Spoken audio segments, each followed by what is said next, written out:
Hello everyone, this is doctor Mrinalini Manoj. I am an embryologist और मैं हमेशा आपके साथ health related informative video share करती हूँ। आज हम आईवीएफ सीरीज का अगला वीडियो देखेंगे। आज हम बात करेंगे जो हम हमेशा महसूस करते हैं जब भी पेशेंट आईवीएफ के लिए काउंसलिंग के लिए आते हैं, तो उनके जो सवाल होते हैं ना, उसमें कई बातें पता चलती है कि कितने सारे मिसकंसेप्ट्स है आईवीएफ के बारे में लोगों के दिमाग में। तो उस चीज को हम मिथ कहते हैं, जो गलत धारणाएं बनी हुई है, इस पे आज हम बात करेंगे। मोस्ट कॉमनली पूछा जाने वाला सवाल जो फीमेल पेशेंट्स पूछती है कि डॉक्टर, जब हम उनको समझाते हैं कि आपका आईवीएफ का ट्रीटमेंट इस तरीके से चलेगा, ये इंजेक्शंस लगेंगे, फिर पिकअप होगा, फिर हम एम्ब्रियोज बनाएंगे, फिर इसको फ्रीज करेंगे एंड फिर अगले साइकिल में हम ट्रांसफर करेंगे। तो ये जो सब हमको समझाते हैं, तो उनको सबसे पहला सवाल उनके दिमाग में ये आता है कि डॉक्टर, आप हमें जो इतने सारे हार्मोनल के इंजेक्शंस लगाने वाले हो, तो क्या उससे मुझे आगे चल के कैंसर हो सकता है क्या? तो सबसे बड़ा मिथ है ये, क्योंकि कुछ चीजें आपको समझनी होंगी। आपको नेचुरली आपकी बॉडी में, फीमेल की बॉडी में दो हॉर्मोन्स होते हैं, एफएसएच एंड एलएच, जो हर महीने में एक अंडा ओवरी से ओव्यूलेट करने के लिए आपको मदद करते हैं, ग्रो करके ओव्यूलेट करते हैं। एक ही अंडा हर महीने में होता है। तो जब हम आईवीएफ के लिए आपको इंजेक्शंस देते हैं, तो क्या कर रहे हैं, हमारा पर्पस है कि ज्यादा अंडे बने, ज्यादा ओवम हमें मिले, ताकि हम ज्यादा एम्ब्रियोज बना पाए और आपका आईवीएफ का सक्सेस रेट ज्यादा दे पाए या अश्योर कर पाए आपकी सक्सेस के लिए। तो हम क्या करते हैं ना, ये जो इंजेक्शंस होते हैं, ये गोनाडोट्रोपिन इंजेक्शंस होते हैं, और ये जो हार्मोन्स होते हैं एफएसएच और एलएच, इन्हीं हॉर्मोन्स के बने हुए ये इंजेक्शंस होते हैं। ऐसा कोई भी तीसरा कोई केमिकल या कोई तीसरा अचानक से अलग सा मॉलिक्यूल आपकी बॉडी में इंजेक्शंस के द्वारा डाला जा रहा है ओवम फॉलिकल्स को बढ़ाने के लिए, ग्रोथ के लिए, ऐसा नहीं होता है। जो हार्मोन्स आपकी बॉडी ऑलरेडी बना रही है, जो आपकी बायोलॉजी को, आपकी बॉडी को बायोसिमिलर हम कह सकते हैं, वो पता है कि ये चीज क्या है, उसी हार्मोन का थोड़ा सा एक्सेस क्वांटम अमाउंट में हम उसको आपको इंजेक्शंस के तौर पे देते हैं। तो जिस वजह से बॉडी को वो साथ में हम कह सकते हैं, वो पता है वो मॉलिक्यूल क्या है, वो इंजेक्शंस क्या है, बॉडी को अनुभव उसका होता है, जिस वजह से वो इंजेक्शंस का जो एक्स्ट्रा डोज भी अगर किसी को जा रहा है, तो उसका कोई भी हार्म आपकी बॉडी को नहीं होते हैं। जैसे कि आप सोच रहे हैं कि आपको कैंसर हो जाएगा, तो जी नहीं, इंजेक्शंस, आईवीएफ इंजेक्शंस की वजह से आपको किसी भी तरीके का ovarian cancer, endometrial cancer, uterine cancer, इसका किसी भी तरीके का चांस आपको नहीं होता है, रिस्क नहीं होता है। इसके बारे में आप ज्यादा ना सोचें। दूसरा एक कॉमन सा पूछा जाने वाला सवाल बहुत इनोसेंटली लेडीज पूछती है कि मैडम, हमारे रिश्तेदार में किसी ने आईवीएफ कराया, उस लेडी का इतना वजन बढ़ गया, तो क्या ये सच है कि आईवीएफ के इंजेक्शंस की वजह से वजन बढ़ जाता है? तो इसके दो आंसर से ऐसे मैं कह सकती हूँ। सबसे पहला जवाब ये है कि जी हाँ, आईवीएफ का इंजेक्शन जब लगते हैं तो आपका 1 से 2 केजी का ओवर वेट गेन आप में दिख सकता है। लेकिन ये 1 से 2 केजी का जो वेट गेन होता है ना, ये बहुत ही टेम्पररी लेवल पे वेट गेन होता है। जैसे ही आपका ओवम पिकअप हो जाता है, उसके बाद ये वेट गेन आने वाले 4, 5, 6, 8 दिन में कम हो जाता है, जो 1 से 2 केजी बना है, बढ़ा है अगर इंजेक्शंस की वजह से। ठीक है। ओवम पिकअप के बारे में मैंने ऑलरेडी आपके साथ 2 वीडियो शेयर किए हैं कि आपको ओवम पिकअप के पहले क्या क्या प्रिकॉशंस लेनी है, और जिस दिन आपका ओवम पिकअप हो गया है उसके बाद आपको क्या प्रिकॉशंस लेनी है। दोनों वीडियो बहुत इंपॉर्टेंट है, जरूर देखिएगा। तो ओवम पिकअप के बाद आपका वेट गेन जो बढ़ा है वो कम हो जाता है। लेकिन कई बार पेशेंट्स ये कंप्लेंट करती है, मेरा जो वेट गेन बढ़ा इंजेक्शन की वजह से, वो कम हुआ ही नहीं। तो उसके पीछे का एक्चुअल कल्प्रिट जो होता है वो समझिए। उसके पीछे का कल्प्रिट होता है, आपने आपकी लाइफस्टाइल में जो मॉडिफिकेशंस किए हैं, जो चेंजेस किए हैं, वो होते हैं। कई बार ये देखने को मिलता है कि लेडीज जिनका आईवीएफ होने वाला होता है ना, अगर वो जॉब कर रही है, कुछ काम कर रही है, तो वो पूरी तरीके से छुट्टी ले लेती है या फिर जॉब ही छोड़ देती है। अगर छुट्टी नहीं दे रही ज्यादा दिनों तक, तो जॉब भी छोड़ देते हैं, क्योंकि उनकी प्रायोरिटी उस टाइम पे आईवीएफ होना, बेबी कंसीव करना, ये होती है।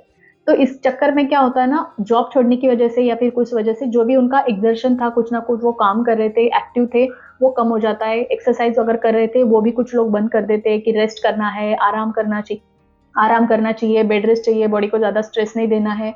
तो ऐसे सिचुएशंस में जो एक्टिवनेस बॉडी में था वो कम हो गया, कैलोरी कंजम्पशन जो था वो कम हो जाता है। दूसरी तरफ थोड़ा सा स्ट्रेस, कुछ ना कुछ आईवीएफ ट्रीटमेंट जब चालू होता है तो मेंटली स्ट्रेस में फीमेल्स होती है। तो ऐसे केसेस में ओवर ईटिंग डेफिनेटली स्ट्रेस की वजह से, एंग्जाइटी की वजह से फीमेल्स करती है, जंक ईटिंग कर लेती है, fried food, salty food, sugary items, bakery products, ऐसे कुछ ना कुछ वो खा लेती है। साथ ही साथ कुछ लोगों को कहना होता है कि हम हेल्दी फूड को ज्यादा खा रहे हैं, हम हेल्दी ज्यादा खाना खा रहे हैं, तो एकदम से अचानक से जो चेंज आपके दिमाग में आता है ना कि अभी मुझे आईवीएफ करना है तो मुझे हेल्दी खाना चाहिए, तो इस हेल्दी खाने के चक्कर में आप काफी ज्यादा कैलोरीज कंजम्पशन में आप लग जाते हो। अचानक से प्रोटीन का क्वांटिटी बढ़ाने लग जाते हो, अचानक से पानी का क्वांटिटी आप काफी ज्यादा बढ़ाने लग जाते हो। तो ये सारे जो चेंजेस आप अचानक से आईवीएफ ट्रीटमेंट अभी करवाना है तो सक्सेस ज्यादा आए, इसलिए हम क्या कर सकते हैं, इस चक्कर में आपने जो चीजें चेंज की है अपनी लाइफस्टाइल में, उस वजह से आपका वेट गेन होता है, जो कि इंजेक्शन की वजह से नहीं होता है। ओके। कई बार अगर आपकी प्रेगनेंसी कंसीव हो जाती है तो उसके लिए जो आपको प्रोजेस्टेरॉन सपोर्ट दिया जाता है 2-3 महीने तक, उस प्रोजेस्टेरॉन की वजह से भी आपके इसमें 1 या 2 केजी का वेट गेन हो सकता है। बट वो भी आपकी डिलीवरी के बाद जैसे ही प्रोजेस्टेरॉन का लेवल्स डाउन हो जाती है तो वो भी अमाउंट, आपका जो क्वांटिटी बढ़ा था वेट का, वो कम हो जाता है नेचुरली। तो जी हाँ, आईवीएफ के इंजेक्शंस की वजह से वेट गेन होता है, ये गलत, ये बात कई हद तक सच है, लेकिन वो अपने आप कम भी हो जाता है, उसका आपको टेंशन लेने की ज़रूरत नहीं है। लेकिन अगर आपका वेट कम नहीं हो रहा है, बढ़ चुका है, तो उसके पीछे के रीजंस आपको ध्यान से समझने चाहिए और उस पर काम करना चाहिए। तीसरा सबसे बड़ा सवाल होता है, मैडम अभी आप मुझे आईवीएफ के लिए इतने इंजेक्शन लगाएंगे, इतने सारे फॉलिकल्स मेरे एक ही महीने में बढ़ाएंगे, निकाल के लेंगे, तो क्या मेरे शरीर में फॉलिकल्स खत्म हो जाएंगे? क्या उस वजह से मैं जल्दी बूढ़ी हो जाऊंगी? क्या मेरे पीरियड जल्दी बंद हो जाएंगे? मुझे अर्ली मेनोपॉज आ जाएगा क्या? ये भी एक तीसरा सवाल बहुत ज्यादा बार पूछा जाता है। तो इस चीज को भी ध्यान से समझिएगा। क्या होता है ना, आपके केस में जब ये ओवरी से हर महीने में नेचुरली जब एक अंडा बनना बढ़ता है ना, शुरू होता है, तो उसमें क्या होता है कि ओवरी में एक कोहर्ट एक साथ रिक्रूट कर दिया जाता है, निकाल दिया जाता है बाहर, कि अभी इस महीने में पकड़ के चलो 5 से 6 या 8 या 10 अंडे एक साथ बढ़ना शुरू करते हैं, जिसे हम कोहर्ट रिक्रूटमेंट बोलते हैं, या फिर मेडिकल टर्म्स में हम उसे एंट्रल फॉलिकुलर काउंट भी कहते हैं। जब वो 5 से 10 अंडे एक साथ बढ़ना शुरू होते हैं, हर फीमेल में अलग अलग रिक्रूटमेंट होती है, तो वो अंडे जब बढ़ना शुरू होते हैं तो उसमें से एक ही डोमिनेंट फॉलिकल होता है जो पूरी तरीके से ग्रो करता है और अपना मैच्योर साइज अचीव करता है, और on the day of ovulation वो ओव्यूलेट करता है। बाकी के जो अंडे बढ़ना शुरू हुए थे वो अपने आप डिस्ट्रॉय हो जाते हैं। ये नेचुरली आपके शरीर में हर महीने में होता रहता है। अब जब आप आईवीएफ ट्रीटमेंट की बात करते हो तो आपका ये जो कोहॉर्ट रिक्रूटमेंट होता है ना, डॉक्टर्स जब आपको इंजेक्शन दे रहे हैं तो इन्हीं कोहॉर्ट रिक्रूटमेंट में जो फॉलिकल्स बढ़ना शुरू हुए हैं, बाकी के नहीं बढ़ रहे, एक ही बढ़ रहा है नेचुरली, तो ये जो नहीं बढ़ने वाले जो फॉलिकल्स होते हैं ना, इनको पूरी तरीके से बढ़ाने के लिए ये इंजेक्शंस एक्चुअली काम करते हैं। तो जो ऑलरेडी ओवरीज की तरफ से आपके फॉलिकल्स हर महीने में रिक्रूट कर दिए गए हैं, उन्हीं फॉलिकल्स को, सारे फॉलिकल्स को बढ़ाने के लिए ये इंजेक्शंस काम करते हैं, और हमें एक ही डोमिनेंट फॉलिकल ना मिलते हुए सारे फॉलिकल्स अच्छे तरीके से हम मैच्योर ग्रो कर पाते हैं, और वहां से आपके अंडे आपको ज्यादा से ज्यादा मिलवा सकते हैं, आईवीएफ के लिए मिला लेते हैं।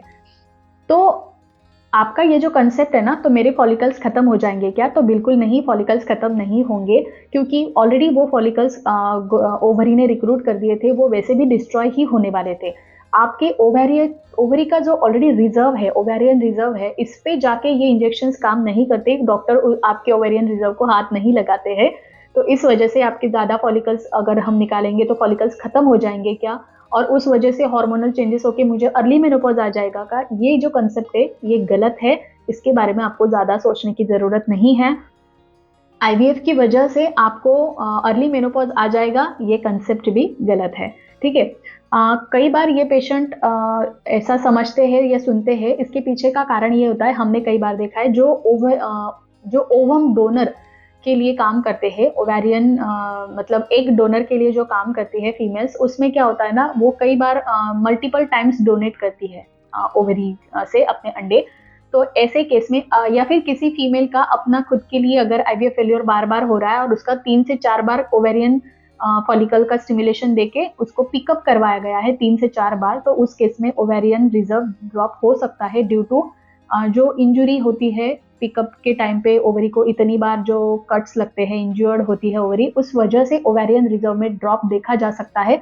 बट एक्चुअली अभी जो प्रैक्टिसेस आईवीएफ की डेवलप हुई है, तो इतने पिकअप या फिर इतने ट्रायल्स आईवीएफ के लिए किसी भी पेशेंट को नहीं दिए जाते या नहीं लगते हैं।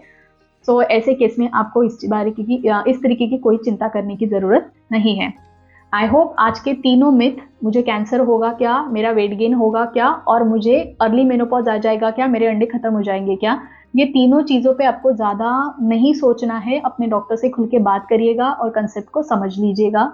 और भी कोई सवाल अगर आपके दिमाग में है मिथ को लेके या अलग-अलग कंसेप्ट्स को लेके आईवीएफ के बारे में, इक्सी के बारे में, आईयूआई के बारे में, तो आप डेफिनिटली कमेंट सेक्शन में हमें पूछ सकते हैं। उसके जवाब देने की मैं पूरी कोशिश करूँगी। अगर कमेंट सेक्शन में जवाब नहीं दे पाई तो डेफिनिटली वीडियो उस पे आपके लिए लेके आऊँगी। और हाँ, आप हमारे शॉर्ट वीडियो भी अगर आपको दिखाई दे रहे हैं तो उसको मिस ना करिएगा, क्योंकि कई सारे जवाब जो होते हैं ना वो शॉर्ट वीडियो में भी देने की कोशिश करती हूँ, तो उस पे भी आपको ध्यान रखना है, वो अभी आपको मिस नहीं करने हैं। चलिए मिलते हैं हमारे अगले वीडियो में। आपने इस वीडियो को लाइक तो कर ही दिया होगा, चैनल को सब्सक्राइब भी कर दिया होगा। मिलते हैं अगले वीडियो में एक नए इन्फॉर्मेशन के साथ, एक नई वीडियो के साथ। तब तक के लिए अपना ख्याल रखिए, स्वस्थ रहिए और हमेशा हमारे साथ जुड़े रहिए, बिकॉज हेल्थ इज हियर। नमस्कार।